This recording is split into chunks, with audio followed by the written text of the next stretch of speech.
ಜಾಸ್ತಿ ನಾನು ಅದು ಕಳೆದ ಒಂದು 6 ತಿಂಗಳಿಂದ ಯೂಟ್ಯೂಬ್ ನೋಡ್ತಾ ಇದ್ದೆ.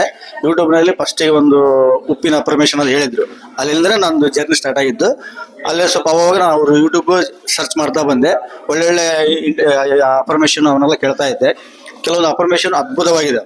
ಯಾಕಂದ್ರೆ ಇದು ಮಣ್ಣಿನ ಆಪರೇಷನ್ ಆಗಿರ್ಬೋದು, ಇದು ಯಾವುದು ಮರಳಿನ ಅಪರ್ಮೇಷನ್ ಆಗಿರ್ಬೋದು, ಮತ್ತೆ ಮಳೆ ಅಪರ್ಮೇಷನ್ ಆಗಿರ್ಬೋದು, ಅವೆಲ್ಲ ತುಂಬಾ ಅದ್ಭುತವಾಗಿದ್ದಾವೆ. ಆದ್ರೆ ಆ ಒಂದೊಂದು ಅಪರ್ಮೇಷನ್ ಅಂತ ಹೋದಾಗ ಹಣ ಅದು ಬರ್ತಾನೆ ಇರ್ತೈತೆ. ನಾನು ಸಾಲ ಅಂದ್ರೆ ತುಂಬಾನೇ ಇದೆ.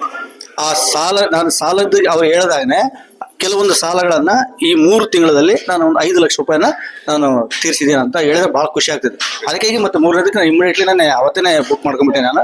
ಹಾಗಾಗಿ ಇನ್ನೂ ಒಳ್ಳೊಳ್ಳೆ ಕ್ಲಾಸ್ ಕೇಳಿದಾಗ ಒಳ್ಳೆ ಚೆನ್ನಾಗಿ ಅನಿಸುತ್ತೆ ಅಂತ ಅನ್ಸುತ್ತೆ.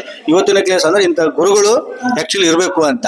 ಯಾಕಂದ್ರೆ ಗುರು ಬ್ರಹ್ಮ, ಗುರು ವಿಷ್ಣು, ಗುರು ಮಹೇಶ್ವರ ಅಂತ ಹೇಳ್ತವಲ್ಲ, ಆ ಗುರುಗಳು ಯಾವ ರೀತಿ ಹೇಳ್ತಾರೋ ಅದನ್ನ ಫಾಲೋ ಮಾಡಿದಾಗ ತಾನಾಗಿ ನಾವು ನಮ್ಮಲ್ಲಿ ಇರ್ತಕ್ಕಂಥ ಕೆಲವೊಂದು ಅದ್ಭುತಗಳು ನಡೀತಾ ಹೋಗ್ತಿದ್ದೇವೆ ಅಂತ ಹೇಳಕ್ಕೆ ಇಷ್ಟಪಡ್ತೀವಿ.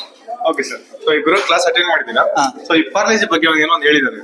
ಸೊ ಏನ್ ಅರ್ಥ ಐತೆ ಇದ್ರ ಬಗ್ಗೆ? ಪಾರ್ಲೇಜಿ ಓಕೆ ಸರ್, ಕ್ಲಾಸ್ ಅಟೆಂಡ್ ಮಾಡಿದಿರಾ? ಹೇಗೆ ಅನಿಸ್ತೀರಿ ನಿಮ್ಗೆ ಕ್ಲಾಸ್ ಅಲ್ಲಿ? ಕ್ಲಾಸ್ ಚೆನ್ನಾಗಿದೆ ಅನ್ಸುತ್ತೆ, ತುಂಬಾ ಚೆನ್ನಾಗಿದೆ. ಖಂಡಿತ ಹೆಲ್ಪ್ ಆಗುತ್ತೆ, ಮಾಡೇ ಮಾಡ್ತೀವಿ ಅಂತ ಹೇಳ್ತೀವಿ. Okay sir.